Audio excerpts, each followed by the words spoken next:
Assalamualaikum warahmatullahi wabarakatuh. Perkenalkan saya Intan Purnamasari dengan PM 22.1705 di sini saya akan menjelaskan mengenai studi kasus atau proyek akhir mata kuliah pemrograman berorientasi objek. Kelompok kami mendapatkan studi kasus mengenai sistem akademik mahasiswa, di mana anggota kami berisikan Aymar Abifasa, Intan Purnamasari dengan Adiska Bayu dari Saputra. Kemudian sebelum itu saya akan menjelaskan mengenai studi kasus sistem akademik mahasiswa yang diberikan. Jadi sistem akademik mahasiswa ini menjelaskan tentang sistem informasi yang dirancang untuk meningkatkan efisiensi dan menyederhanakan proses administrasi di lingkungan perguruan tinggi. Di mana sistem ini melibatkan 4 entitas, yaitu mahasiswa, mata kuliah, ruang dosen, dan ruangan. Kemudian mahasiswa dapat memanfaatkan sistem untuk melakukan pendaftaran diri, mengakses data kuliah, dan memilih mata kuliah. Selain itu, dosen dapat memperbarui informasi mata kuliah yang mereka ampuh, serta menambahkan materi pembelajaran, tugas, dan jadwal konsultasi. Kemudian sistem ini juga mengintegrasikan informasi tentang lokasi dan kapasitas di ruangan untuk pelaksanaan perkuliahan. Untuk deskripsinya dengan use case nama melakukan pendaftaran diri, tahap-tahapnya adalah mahasiswa dapat mengakses halaman pendaftaran, kemudian mahasiswa harus mengisi informasi pribadi, riwayat pendidikan, dan memilih program studi yang sesuai. Kemudian mahasiswa menekan tombol submit untuk mengirimkan data pendaftaran. Kemudian untuk use case memilih KRS, tahap-tahapnya adalah mahasiswa harus membuka aplikasi sistem akademik, kemudian sudah melakukan login sebelumnya, kemudian setelah login mahasiswa memilih opsi memilih KRS atau menu serupa. Kemudian sistem akan menampilkan sistem KRS, di mana jika kita mengisi di total KRS, maka sistem akan menampilkan nomor, kemudian matkul, jumlah SKS, dan ruangannya. Kemudian jika sudah pasti matkul itu yang diambil, maka mahasiswa dapat menambahkan matkul tersebut di tombol Add, menambahkan matkul yang diinginkan atau sesuai dengan program studi yang sesuai. Kemudian untuk melihat tugasnya mereka dapat melihat di tombol aksi. Kemudian untuk use case name konsultasi, di mana mahasiswa itu, harus membuka sistemnya, kemudian harus login, kemudian memilih opsi konsultasi di dalam sistem. Nah, kemudian sistem akan menampilkan tanggal dan keterangan, di mana mahasiswa dapat menentukan tanggal konsultasi kepada dosen dan memberikan keterangan untuk apa konsultasi itu dilakukan. Kemudian setelah selesai, maka bisa mengklik tombol down untuk menambahkan jadwal konsultasi. Kemudian untuk, use case description Use nya mengelola ruangan, aktornya adalah dosen, di mana tahap-tahapnya dosen membuka fitur pengelolaan mata kuliah pada antar muka sistem, kemudian sistem menampilkan daftar informasi terkait ruangan beserta kapasitasnya sebagai tempat untuk mengajarnya di kampus. Kemudian dosen dapat menambahkan tempat atau ruangan beserta kapasitasnya sebagai tempat mengajar di tabel aksi. Kemudian dosen melakukan pembaruan informasi ruangan dan dapat melakukan penghapusan pada ruangan yang sekiranya tidak dipakai atau sudah diganti pada ruangan lainnya. Kemudian dosen dapat menyimpan perubahan. Kemudian untuk puskesmas mengelola mata kuliah, di mana dosen itu dapat mengelola mata kuliah ke dalam daftar mata kuliah yang mereka ampuh. Kemudian, tahap-tahapnya itu mereka harus login, kemudian, memilih opsi daftar mata kuliah, di mana ketika dosen memilih daftar mata kuliah, dosen, dapat melihat, mata kuliah yang mereka ampuh, kemudian tanggalnya, ruangannya, SKS-nya, kemudian, waktu, SKS kelas, nama pengampu atau nama mereka yang ingin, sebagai pengampu mata kuliah terkait, kemudian ruangan tempat ia mengajar, jadwal dan nama mata kuliah yang mereka ampuh. Kemudian setelah terisi semua, dosen dapat menambahkan ke dalam sistem dan dosen menyimpan perubahan. Setelah itu, Yuskesnya mengonfirmasi konsultasi, tahap-tahapnya adalah, ketika dosen membuka aplikasi sistem akademik, maka dosen harus melakukan login sebelumnya kan. Setelah itu dosen berhasil memilih opsi konsultasi. Kemudian jika terdapat jadwal konsultasi yang diajukan oleh mahasiswa sebelumnya, kemudian dosen dapat mengaksesnya atau menghapus jadwal tersebut gitu. Kemudian setelah itu dosen menyimpan perubahan. Yang pertama saya akan menjelaskan mengenai hubungan antara kemudian saya akan menjelaskan mengenai kelas diagram, di mana terdapat 6 entitas. Yang pertama adalah entitas ruangan, pendaftaran mahasiswa, mahasiswa, mata kuliah, dosen, dan notifikasi. Saya akan menjelaskan mengenai relasi antara mahasiswa dengan pendaftaran mahasiswa, di mana relasi pergantungannya adalah dependensi, hubungannya adalah relationship one to one, di mana artinya satu pendaftaran mahasiswa hanya dapat dikaitkan dengan satu mahasiswa. Sebaliknya, mahasiswa hanya dapat melakukan satu pendaftaran. Kemudian relasi antara ruangan dengan mata kuliah. Hubungannya adalah association, di mana antara entitas ruangan dengan mata kuliah adalah hubungan one to many. Artinya, satu ruangan dapat digunakan untuk menyelenggarakan lebih dari satu mata kuliah, tetapi satu mata kuliah hanya dapat diselenggarakan di satu ruangan. Kemudian hubungan atau relationship dari mata kuliah dan mata kuliah dengan mahasiswa adalah many to many. Artinya satu mahasiswa dapat mengambil lebih dari satu mata kuliah dan satu mata kuliah dapat diambil lebih dari satu mahasiswa. Kemudian untuk hubungan mata kuliah dengan dosen, di mana hubungannya gunakan relasi agregasi karena mata kuliah terdiri dari satu atau lebih dosen, tetapi keberadaan mata kuliah tidak bergantung pada keberadaan dosen tertentu. Kemudian untuk hubungan antara mahasiswa dengan dosen itu adalah adalah hubungannya menggunakan relasi agregasi, di mana keberadaan mahasiswa tidak bergantung pada keberadaan keberadaan dosen. Mahasiswa dapat tetap menjadi mahasiswa meskipun dosen yang mengajar mata kuliahnya. Kemudian hubungan antara dosen dengan notifikasi. Hubungan dosen dengan notifikasi itu adalah relasinya menggunakan one to many, artinya satu dosen dapat menerima lebih dari satu notifikasi, tetapi satu notifikasi hanya dapat diterima oleh satu dosen. Kemudian saya akan menjelaskan mengenai objek diagram, di mana objek diagram dibuat, berdasarkan kelas diagram yang telah dibuat sebelumnya gitu. Jadi, objek diagram ini adalah potret dari objek dalam sistem pada suatu titik waktu. Karena objek diagram ini lebih menunjukkan instan dari kelas, maka objek diagram sering juga disebut dengan instant diagram. Jadi objek diagram ini meliputi satu set instansi-instansi dari hal-hal yang ada di dalam kelas diagram. Di sini menjelaskan bahwa pada entitas sebelumnya atau kelas diagramnya itu terdapat 6 entitas. Di 6 entitas ini, sama saja seperti kelas diagram, dia menggunakan entitas ruangan, pendaftaran mahasiswa, mata kuliah, mahasiswa, dosen, dan notifikasi. Kemudian untuk, spesifikasi dari objek diagram ini, objek diagram dapat hanya terdiri dari objek dan penghubung. Jadi nggak ada implicitnya dalam penggunaannya. Dia hanya menjabarkan isi dari setiap atribut yang diberikan atau menjelaskan mengenai instance yang diberikan, pada kelas diagram sebelumnya. Jadi menjelaskan, eee, objek diagramnya di sini. Mungkin itu saja penjelasan dari saya. Lagi. Mungkin itu saja penjelasan dari saya, selanjutnya bisa dilanjutkan oleh teman saya yaitu Adiska. Terima kasih. Assalamualaikum warahmatullahi wabarakatuh. Di sini saya akan melanjutkan penjelasan 5.3 kelas diagram. Selanjutnya dibuat kelas diagram berdasarkan pembuatan sistem yang telah dibuat sebelumnya. Adapun kelas diagram adalah sebagai berikut. Yang pertama di sini ada pendaftaran mahasiswa, mata kuliah, entitas ruangan dan juga dosen. Di sini adalah ketika selesai pendaftaran mahasiswa, maka mahasiswa dapat mengakses mata kuliah sekalipun dengan entitas ruangannya. Lalu di sini dosen dapat mengakses juga mata kuliah dan juga mahasiswanya. Di sini di bagian pendaftaran mahasiswa terdiri dari adanya atribut ID pendaftaran dengan tipe data INT, mahasiswa dan mahasiswa, prodi yang dipilih dengan program studi. Selanjutnya di bagian mahasiswa di sini ada atribut nama dengan tipe data string, NPM dengan INT, alamat dengan string, email dengan string. Lalu di bagian entitas ruangan di sini ada atribut lokasi dengan tipe data string, kapasitas ruangan dengan INT, jadwal ruangan dengan list array. Lalu di bagian entitas mata kuliah di sini ada atribut nama matkul dengan tipe data string, atribut jumlah SKS dengan INT, dosen yang menghapus dengan string, waktu dengan date, ruangan dengan string. Dan di bagian dosen di sini ada atribut username dengan tipe data string, atribut password dengan tipe data string. Lalu di sini ada notifikasi, hanya notifikasi dengan atribut isi pesan string dan penerima juga dengan string. Selanjutnya di sini adalah 5.4 objek diagram atau hasil dari kelas diagram ini. Selanjutnya dibuat objek diagram berdasarkan kelas diagram yang telah dibuat sebelumnya. Adapun objek diagram adalah sebagai berikut. Ini adalah diagram ketika kita sudah selesai mengisikan data di kelas diagram. Dengan hasil contohnya seperti ini, pendaftaran mahasiswa dengan atribut tadi ID pendaftaran dengan tipe data dari 57890, mahasiswa, prodi yang dipilih ilmu komputer. Lalu di mahasiswa di sini ada nama Intan Purnama S, NPM 2217051050, alamat natar dan emailnya adalah intanps967365@gmail.com. Lalu di sini entitas ruangan dengan atribut lokasi, tipe data di lantai 1C, kapasitas ruangan 100, jadwal ruangan Senin jam 7 sampai jam 5. Di sini selanjutnya ada mata kuliah dengan atribut nama matkul, kompres. Lalu di sini ada dosen pengajar Bambang Hermanto, SKS 3, ruangan di lantai 1C, waktu jam 1 sampai jam 3. Selanjutnya di sini adalah dosen dengan atribut username 1829078657 dengan password 123456678. Dan terakhir di sini ada notifikasi dengan isi pesan, jadwal konsultasi mahasiswa, penerima dosen, jadwal ruangan Senin jam 7 sampai jam 5. Selanjutnya adalah 5.5 Entity Relationship Diagram atau yang disebut dengan ERD. Selanjutnya dibuat ERD berdasarkan kebutuhan sistem yang telah dibuat sebelumnya. Adapun kelas diagram adalah sebagai berikut. Di sini ada 4 entity dengan dosen, mahasiswa, mata kuliah, dan ruangan. Dan di dalamnya terdapat atribut-atribut. Dengan dosen, atributnya adalah ID underscore dosen, materi, tugas, jadwal konsultasi, dan mata kuliah. Lalu garis-garis ini adalah menjelaskan, jika garisnya di sini berarti dengan maksud adalah dosen bisa memiliki banyak mahasiswa, dan kalau seperti ini adalah mahasiswa bisa memiliki banyak mata kuliah bisa memiliki banyak siswa. Lalu selanjutnya di sini dosen bisa memiliki banyak mata kuliah juga, lalu mata kuliah bisa memiliki banyak ruangan dan ruangan bisa memiliki banyak mata kuliah.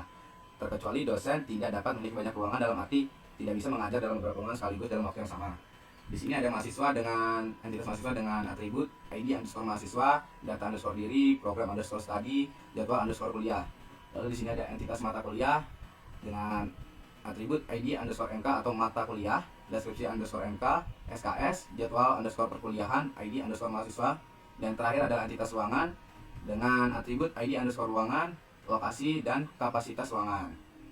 Warahmatullahi wabarakatuh. Izin perkenalkan diri, nama saya Rabi Pasha dengan NPM 2017-11 dari kelas B Prodi S1 Ilmu Komputer.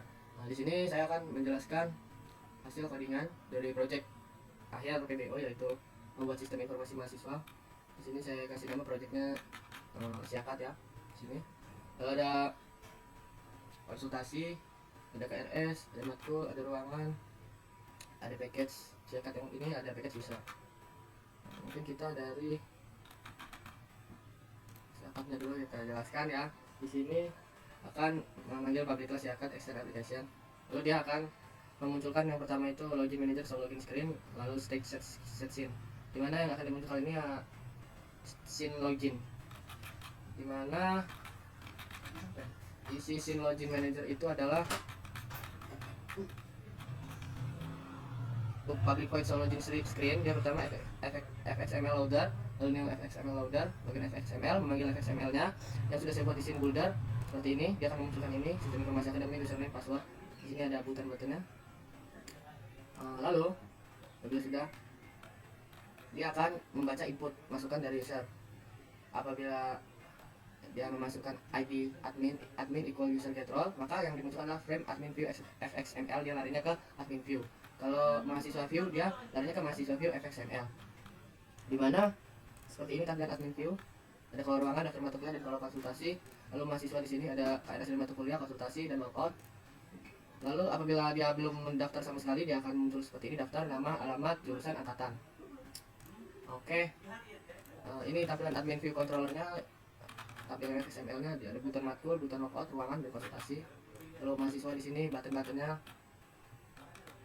Lalu di sini ada seorang dosen atau admin itu bisa melakukan add matkul. Sini button-buttonnya simpan. Lalu seorang admin juga bisa mengelolanya. Agar lebih jelas, maka kita akan merun programnya. Ya, di sini saya sudah men-setting tadi, sudah menambahkan saya sebagai admin. Password 123, dia akan login ke dashboard admin. Nah, dia login ke menu admin. Di sini seorang admin atau dosen dapat melakukan kelola ruangan, daftar mata kuliah, dan kelola konsultasi. Di mana kelola ruangan itu artinya dosen itu dapat mengubah nama dan kapasitas ruangan.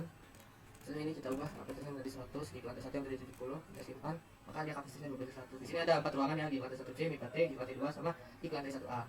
Coba kita tambahkan ruangan di sini, misalnya gig B, kapasitasnya 50, kita add, maka ada ruangan 5 gig B. Skala ruangan seperti itu. Lalu di sini ada daftar mata kuliah. Di sini mata kuliah yang diajar oleh dosen-dosen. Soalnya ada 9 matkul. Di sini ada mobile, muhakikin, dosennya dengan kelas D. Lalu ada PPO, Pak Didik, ya Pak Rahman, multimedia, Bu Yunda, Presiden Data Pak Aris, Pak SD, Pak Feby, Kompres, Bambang, Komdat, Pak Riko, service ini Pak Tres. Coba kita lihat mobile. Nah, di sini ada keterangan SKS-nya, lalu ada kelas, dosen pengampu, ruangannya di mana, jadwal, dan nama mata kuliah itu. Ini bisa diubah-ubah juga. Oke. Misalnya kita tambahkan gelar mungkin Eskom. Lalu di sini juga dia bisa menambahkan materi atau tugas. Di sini materi mobil kita lihat sudah ada. Pelajaran materi berikutnya tentang algoritma dan dunia teknologi. Ini statusnya aktif, berarti masih bisa diakses oleh mahasiswa simpan. Nah, ini tugas mobil, tugas satu mobil. Lampiran ini isinya buatlah sebuah prototipe perangkat mobil yang akan membantu para petani dalam mengolah hasil panen. Deadline 17 WIB Selasa. Status aktif, berarti ini masih bisa diakses untuk mahasiswa, belum deadline. Oke, kita simpan. Dan bisa kalau konsultasi. Di sini konsultasi ini maksudnya apabila ada mahasiswa yang melakukan konsultasi, maka akan muncul di sini dan seorang dosen bisa melakukan aksesi atau delete. Oke, dari sisi admin seperti itu. Coba kita tes dari sisi mahasiswa ya. Kita lihat di sini. Ini adalah seorang mahasiswa yang sudah pernah login dan pernah mendaftar. Maka dia langsung lari ke menu mahasiswa, berisi KRS dan mata kuliah, konsultasi. Kalau dia mencet KRS, di sini ada total KRS yang sudah diambil oleh mahasiswa tersebut, dan apabila dia menambahkan KRS yang sama, maka tidak bisa ditambahkan, tidak terjadi apa-apa.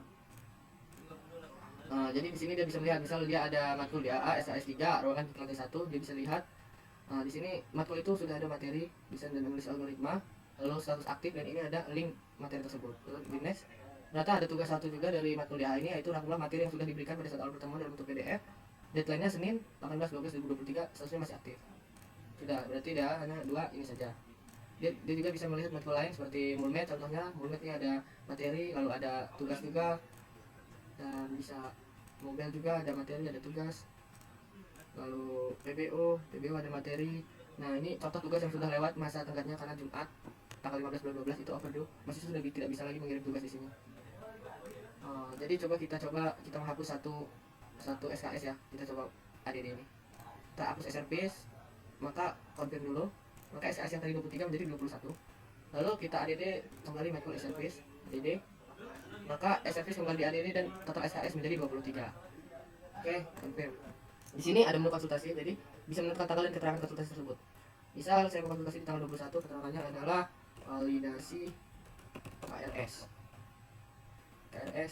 mahasiswa.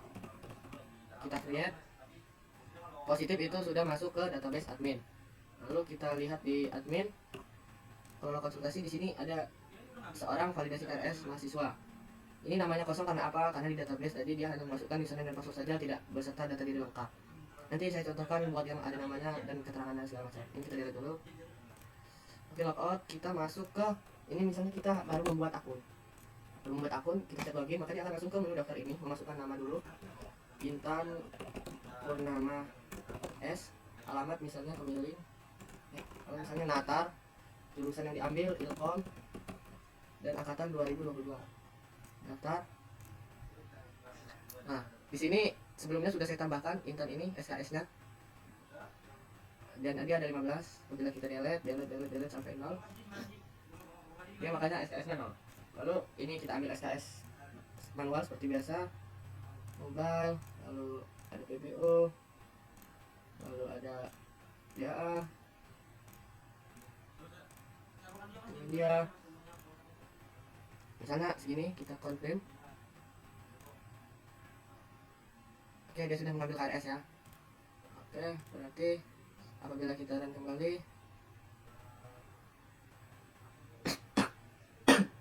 nah ini update KRS dulu. Seorang mahasiswa tadi yang bernama Intan dimasukkan ke database. Kita coba ulang lagi sistem tersebut.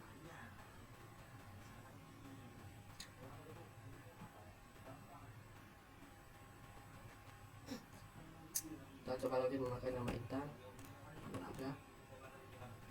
Login, nah dia sudah tidak ke menu daftar lagi dan langsung ke menu mahasiswa. Jadi tadi itu awal itu dia mengambil KRS awal sebelum dia menjadi mahasiswa. Kita lihat KRS yang sudah kita ambil tadi, ada 12 KRS 4 matkul, ada 12 SKS yaitu 4 matkul.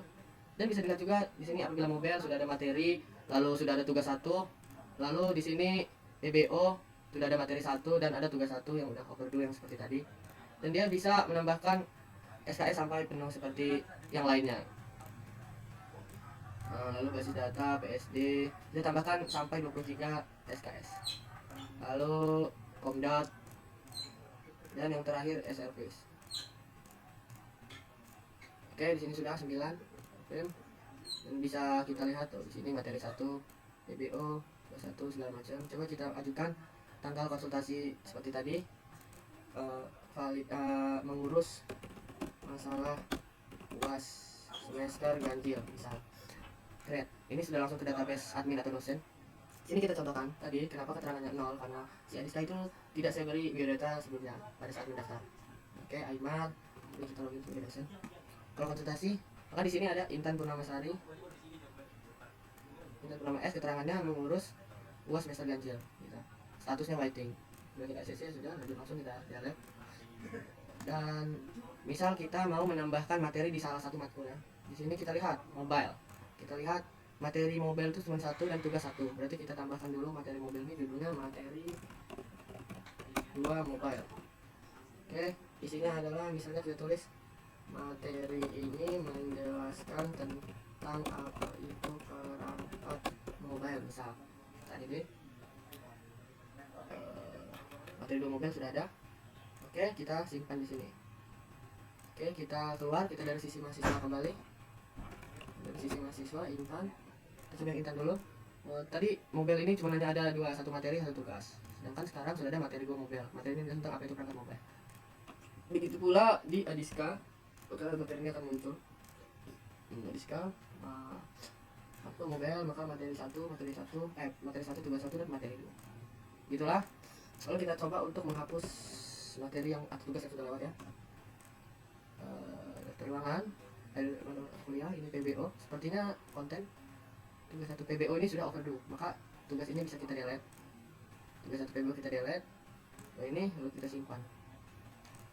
Coba kita keluar ke menu sang mahasiswa.